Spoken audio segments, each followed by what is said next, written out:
आज हम BA 4 semester sociology की यूनिट 6 से शुरू करने जा रहे हैं। सबसे पहले मैं आपको बता दूं, यह वीडियो चाहे आपका पेपर थ्योरी का हो या MCQs का हो, दोनों के लिए इंपॉर्टेंट होने वाली है। आप यहां से पढ़ के 100% स्कोर कर पाएंगे, क्योंकि मैं जो थ्योरी कंप्लीट करवाऊंगा उसी के बाद मैं रिपीटेड MCQs भी लूँगा और थ्योरी में ही आपके सारे MCQs कवर होंगे।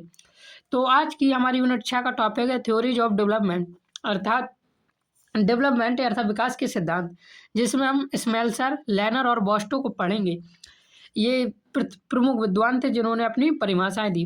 फिर हम इसी में डिपेंडेंसी थ्योरी, सेंटर फेरी थ्योरी जो कि फ्रैंकी के अनुसार, अनइवन डेवलपमेंट, सामर आमीन और ग्लोबलाइजेशन डेवलपमेंट सोसाइटी के बारे में इस यूनिट में पढ़ेंगे। तो चलिए बिना देरी के शुरू करते हैं। ये वीडियो सभी यूनिवर्सिटीज़ के स्टूडेंट के लिए है। सबसे पहले देखते हैं इसका इंट्रोडक्शन अर्थात प्रस्तावना। विकास समाजशास्त्र का एक महत्वपूर्ण विषय है, जिसके माध्यम से यह समझा जाता है कि समाज किस प्रकार पारंपरिक अवस्था से आधुनिक अवस्था की ओर बढ़ता है। यह केवल आर्थिक परिवर्तन तक सीमित नहीं। इसके पहले मैंने यूनिट 5 करवाई थी। यूनिट 5 को देखकर जरूर आए, क्योंकि विकास को उसी में मैंने अच्छे तरीके से समझाया हुआ है। इसमें थोड़ा हम बस देखेंगे, बल्कि इसमें सामाजिक संरचना, सांस्कृतिक मूल्यों, राजनीतिक व्यवस्था और जीवन शैली में व्यापक परिवर्तन शामिल होते हैं। विभिन्न समाजशास्त्रियों ने विकास की प्रक्रिया को समझने के लिए अलग अलग सिद्धांत प्रस्तुत किए। कुछ विचारक विकास को रैखिक यानी लाइनियर और क्रमिक प्रक्रिया मानते हैं, जबकि कुछ इसे असमान, शोषणकारी और वैश्विक शक्तियों से प्रभावित मानते हैं। देखिए, रैखिक और क्रमिक शब्द का यूज बार बार होगा। तो रैखिक का मतलब होता है सीधी दिशा में आगे बढ़ना, अर्थात एक तय दिशा में होता है, पीछे नहीं जाते, इसमें लगातार आगे बढ़ते हैं। जैसे धीरे धीरे बच्चा बढ़ना, चलना और फिर दौड़ना सीखता है, अर्थात इसे ही रैखिक प्रक्रिया कहते हैं। तो विकास लगातार और धीरे धीरे बढ़ता रहता है। क्रमिक का मतलब होता है धीरे धीरे चरणों में विकास होना, अर्थात एकदम से नहीं होता, छोटे छोटे स्टेप में होता है और समय लगता है। तो इसे ही क्रमिक और रैखिक कहते हैं। तो याद रखना, ये शब्द बार बार यूज होंगे। अब सैमसर का विकास सिद्धांत, यहाँ से बहुत इंपॉर्टेंट MCQ आते हैं बार बार आपके पेपर में। इस यूनिट से आपके 12 से 15 MCQ फंसेंगे, याद रखना। नेल स्मेल्सर का संबंध संरचनात्मक क्रियात्मकतावाद से है, जिसमें समाज को एक समन्वित प्रणाली के रूप में देखा जाता है। समाज को एक समन्वित प्रणाली, अर्थात इसका मतलब होता है कि समाज को एक सिस्टम की तरह काम करता है, जैसे एक मशीन की तरह काम करता है। उसे क्या कहते हैं? समन्वित प्रणाली कहते हैं, जहाँ विभिन्न संस्थाएं आपस में जुड़ी होती हैं और एक दूसरे को प्रभावित करती हैं। सैमल्सर के अनुसार सामाजिक परिवर्तन और विकास का मुख्य आधार संरचनात्मक विभेदीकरण है। यहाँ पे मैं हर शब्द समझाने बैठूंगा तो बहुत टाइम लग जाएगा, आपको MCQs कवर करना है, तो याद रखना। नेल स्मेल्सर का संबंध किससे? तो याद रखना संरचनात्मक क्रियात्मकतावाद से है, जिसमें समाज को इसने कैसी प्रणाली के रूप में देखा? तो समन्वित प्रणाली के रूप में देखा है। इसके अनुसार सामाजिक परिवर्तन और विकास का मुख्य आधार क्या है? संरचनात्मक विभेदीकरण है। इसका अर्थ है कि जैसे जैसे समाज विकसित होता है, उसकी संरचना जटिल से जटिल होती जाती है। एक ही संस्था द्वारा किए जाने वाले कार्य अलग अलग संस्थाओं में विभाजित हो जाते हैं। उदाहरण के लिए पारंपरिक समाज में परिवार ही शिक्षा, अर्थव्यवस्था देखता था और सामाजिक नियंत्रण का कार्य करता था, जबकि आधुनिक समाज में ये कार्य अलग अलग संस्थाओं जैसे विद्यालय, उद्योग और सरकार द्वारा किए जाते हैं। इस प्रकार विकास की प्रक्रिया में समाज अधिक संगठित और जटिल बनता है। रिपीटेड MCQ अभी आपको मैं दिखाऊंगा जो बार बार आए हुए हैं, और MCQ को बिल्कुल रट लेना, याद रखना। विभिन्न भूमिका विशिष्ट हो जाती हैं। यही कारण है कि आधुनिक समाज को जटिल संस्थागत संरचना वाले समाज कहा जाता है। सैमल्सर विकास को एक क्रमिक और रैखिक प्रक्रिया मानते हैं, अर्थात धीरे धीरे स्टेप बाय स्टेप बढ़ने वाली प्रक्रिया मानते हैं, जिसमें समाज धीरे धीरे परिवर्तन और अनुकूलन के माध्यम से आगे बढ़ता है। इस प्रक्रिया में स्थिरता नहीं बल्कि परिवर्तन और अनुकूलन प्रमुख भूमिका निभाते हैं। अब यहाँ से देखिए, रिपीटेड क्वेश्चन है जो MCQs हैं, बार बार आपके एग्जाम में आए हुए हैं, उनको देखते हैं। मैंने सारी यूनिवर्सिटीज़ के पहले एग्जाम को देखा था, उनको एनालिसिस किया, तो उसके बाद आपके लिए रिपीटेड क्वेश्चन लिए हैं, तो ये पेपर में आने का 100% चांस है। नेल स्मेल्सर किस दृष्टिकोण से संबंधित थे? तो नेल स्मेल्सर संरचनात्मक और क्रियात्मकतावाद से संबंधित थे। फिर दूसरा रिपीटेड क्वेश्चन है, सैमल्सर के अनुसार विकास का मुख्य आधार क्या है? तो क्या है? Structural differentiation. आगे देखते हैं, स्ट्रक्चरल डिफरेंशिएशन का अर्थ क्या है? तो स्ट्रक्चरल डिफरेंशिएशन का अर्थ है कार्यों का विभाजन। ये याद रखना, इंपॉर्टेंट MCQ हो जाते हैं। समअल्सर विकास को किस प्रकार मानते हैं? तो समअल्सर विकास को रैखिक मानते हैं। अब दूसरे विद्वान आते हैं लर्नर। इन्होंने अपना आधुनिकीकरण सिद्धांत दिया था। इनका पूरा नाम है डेनियल लर्नर ने विकास को आधुनिकीकरण की प्रक्रिया के रूप में देखा और बताया कि समाज में पारंपरिक स्थिति से आधुनिक स्थिति की ओर कैसे अग्रसर होता है। उन्होंने अपने अध्ययन में विशेष रूप से मिडिल ईस्ट के समाजों का विश्लेषण किया है। तो याद रखना, लर्नर ने अपने अध्ययन में किस समाज को विश्लेषण किया है? तो मध्य पूर्व मिडिल ईस्ट को विश्लेषण किया है। लर्नर के अनुसार विकास का सबसे महत्वपूर्ण आधार मीडिया और संचार अर्थात मीडिया एंड कम्युनिकेशन है। मीडिया लोगों की सोच, दृष्टिकोण और व्यवहार को बदलने का कार्य करते हैं और हमारी मीडिया बिकी होने का प्रमाण देती है। यहाँ से ये याद रखना, इंपॉर्टेंट क्वेश्चन हो जाएगा। को बदलने का कार्य करते हैं, जिसमें वे आधुनिक मूल्यों को अपनाने लगते हैं। उन्होंने सहानुभूति को विकास का मुख्य तत्व माना है। तो लर्नर ने विकास का मुख्य तत्व किसे माना? तो याद रखना, एम्पैथी, सहानुभूति का माना है। सहानुभूति का अर्थ है कि व्यक्ति दूसरों की स्थिति को समझने और उनके दृष्टिकोण को अपनाने में सक्षम हो जाता है। यह क्षमता व्यक्ति को नए विचारों और परिवर्तन को स्वीकार करने के लिए तैयार करती है। अब देखिए, लर्नर के अनुसार जैसे जैसे समाज में साक्षरता, नगरीकरण और मीडिया का विस्तार होता है, वैसे वैसे आधुनिक चेतना विकसित होती है। तो साक्षरता, नगरीकरण और मीडिया का विस्तार होगा तो आधुनिक की चेतना भी विकसित होगी। इसका परिणाम यह होता है कि लोग राजनीतिक भागीदारी में अधिक सक्रिय हो जाते हैं और समाज में परिवर्तन की प्रक्रिया भी तेज हो जाती है। इस प्रकार लर्नर का सिद्धांत यह दर्शाता है कि विकास एक रैखिक प्रक्रिया है जिसमें समाज पारंपरिक से आधुनिक व्यवस्था की ओर बढ़ता है। इसमें संचार, शिक्षा तथा नगरीकरण महत्वपूर्ण भूमिका निभाते हैं। अब यहाँ से रिपीटेड MCQ देख लीजिए, जो पेपर में आ सकते हैं। डेनियल लर्नर किस सिद्धांत से संबंधित हैं? तो वो आधुनिकीकरण अर्थात मॉडर्नाइजेशन से संबंधित है। इंग्लिश में भी ऐसे ऑप्शन दे देता है, तो याद रखना। अब ये देखिए, यहाँ से लर्नर के अनुसार विकास का मुख्य आधार क्या है? तो लर्नर के अनुसार विकास का मुख्य आधार मीडिया और संचार है, ये याद रखना। एम्पैथी का आधार क्या है? एम्पैथी का अर्थ क्या है? तो एम्पैथी का अर्थ है दूसरों की स्थिति को समझना। एम्पैथी यानी सहानुभूति का अर्थ है। तो लर्नर ने किस क्षेत्र का अध्ययन किया था? तो मिडिल ईस्ट का अध्ययन किया था। मैंने आपको बताया, तो मध्य पूर्व का लर्नर ने अध्ययन किया था। फिर दूसरा आता है रोस्टो का विकास सिद्धांत। इन्होंने अपने विकास सिद्धांत के कुछ चरण बताए थे, उन्हीं पर आधारित ये सिद्धांत है। W रोस्टो ने विकास के 5 चरणों में विभाजित किया है और इसे एक रैखिक प्रक्रिया के रूप में प्रस्तुत किया है। तो रोस्टो ने अपने विकास सिद्धांत को कितने स्टेज में विभाजित किया? तो याद रखना, 5 स्टेज में विभाजित किया है। किस रूप में किया है? तो लाइनियर प्रक्रिया के रूप में किया है, जिसमें प्रत्येक समाज समान चरणों से गुजरता है। और यहाँ से इम्पोर्टेंट MCQ ऐसे बनते हैं कि रोस्टो का पहला चरण क्या था? तो पहला चरण था इनका पारंपरिक समाज का होता है, जहाँ उत्पादन के साधन सीमित होते हैं और तकनीकी विकास कम होता है। दूसरा चरण है पूर्व शर्तें। ये याद रखना, सीधे नाम इनके पूछ लिए जाते हैं और बाकी नहीं पूछा जाता है, बाकी आप खुद पढ़ सकते हैं। तीसरा चरण है इनका टेक ऑफ का होता है, जहाँ औद्योगिकीकरण तेजी से बढ़ता है और यह आर्थिक विकास गति पकड़ता है।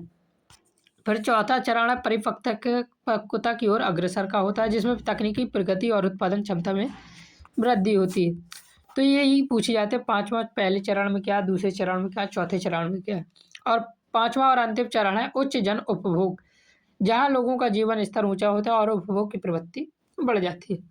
रोस्टो का सिद्धांत विकास को एक क्रमिक और रैखिक प्रक्रिया के रूप में प्रस्तुत करता है, लेकिन इसकी आलोचना यह कहकर की जाती है कि यह सभी समाजों पर समान रूप से लागू नहीं होता है। हम पेपर के आधार पर पढ़ रहे हैं, क्योंकि आपके पेपर बहुत जल्दी होने वाले हैं, शुरू हो गए हैं। तो रोस्टो ने विकास को कितने चरणों में विभाजित किया? याद रखना, रोस्टो ने विकास को 5 चरणों में विभाजित किया है। रोस्टो के अनुसार पहला चरण कौन सा है?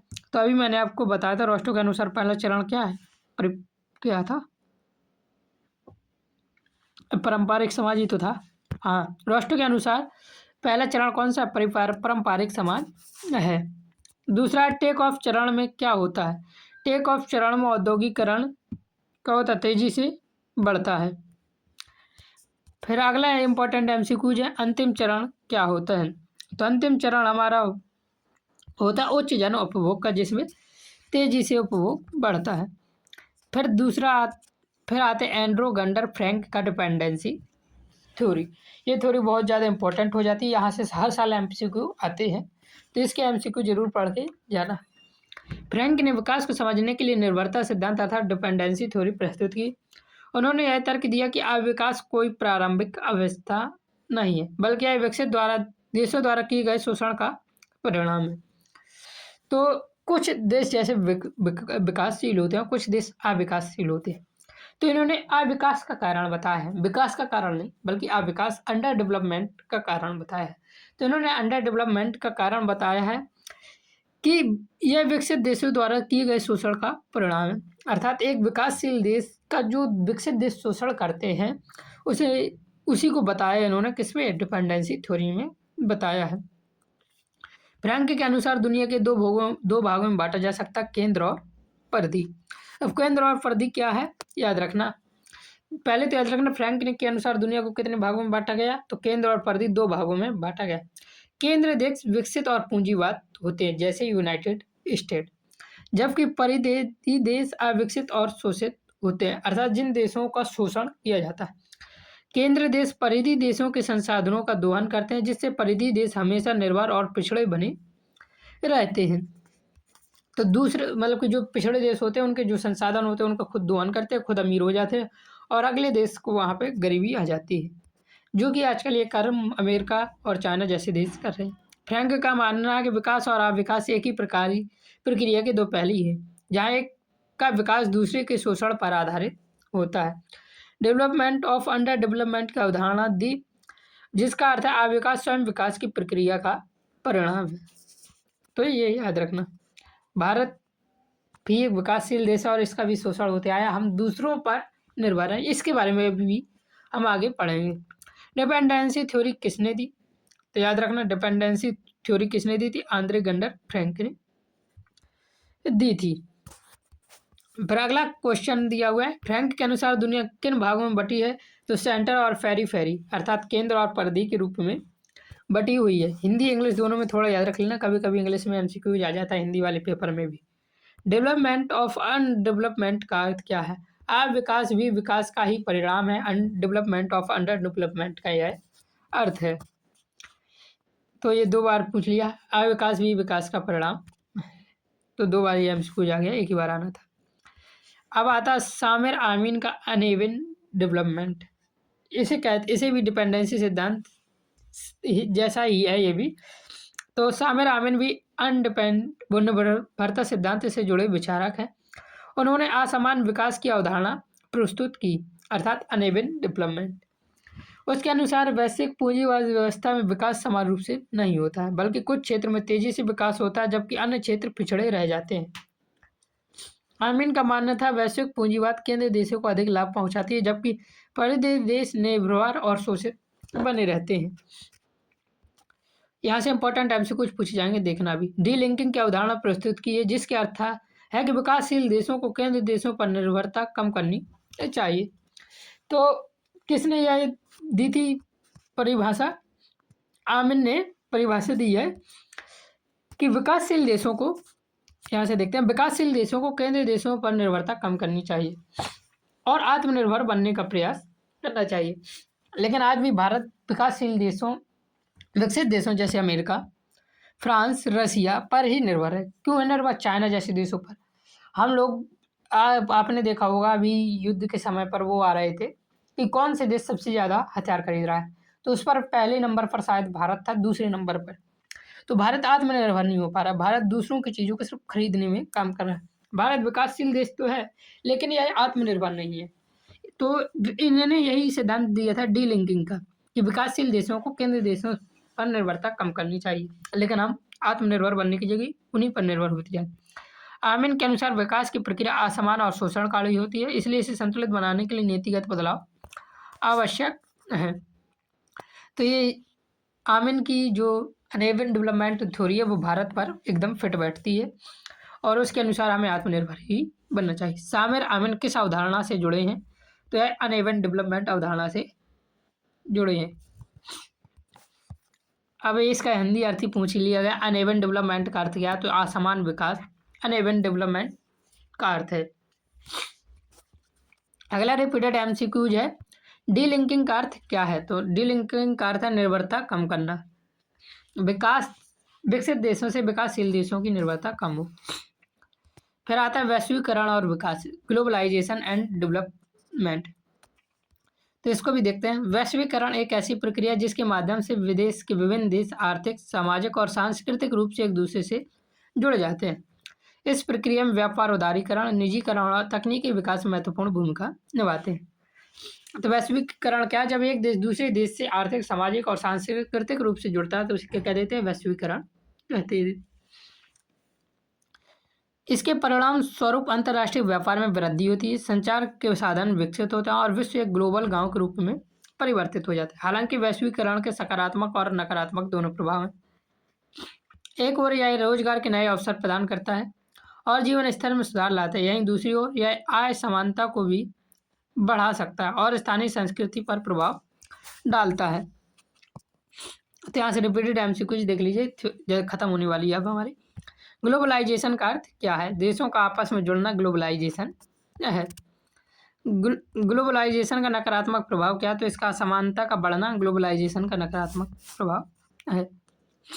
इसका कंक्लूजन और देख लेते हैं। अंततः यह कहा जा सकता है कि विकास एक जटिल और बहुआयामी प्रक्रिया है जिसे अलग अलग समाजशास्त्रियों ने अपने दृष्टिकोण से समझाने का प्रयास किया।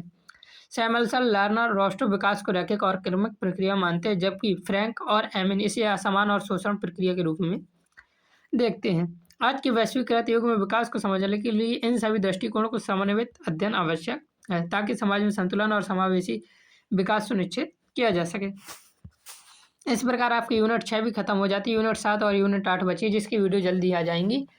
और पीडीएफ के लिए मैंने पहली वीडियो पर बताया था, तो आपको वीडियो जाकर देखने की पड़ेगी। चैनल पर नए हैं तो चैनल को सब्सक्राइब करके बेल आइकन दबा लीजिए, जिससे कि आपको हमारे नए वीडियो की नोटिफिकेशन सबसे पहले मिले। जय हिंद, जय भारत, राधे राधे।